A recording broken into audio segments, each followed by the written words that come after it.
The management of aortic stenosis has shifted in recent years, owing to the advents of transcatheter aortic valve replacement and aortic valve-in-valve procedures.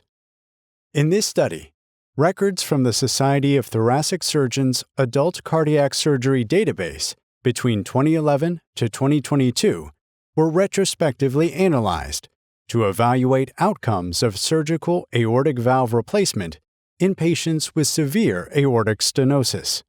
Patients were stratified by age and years into under 65, 65 to 79, and 80 or over groups, and by status of bicuspid versus tricuspid aortic valve.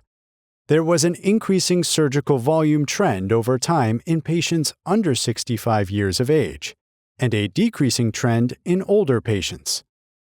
The relative prevalence of bicuspid over tricuspid replacement rose significantly among younger patients, from 15.5% in 2012 to 45% by 2022.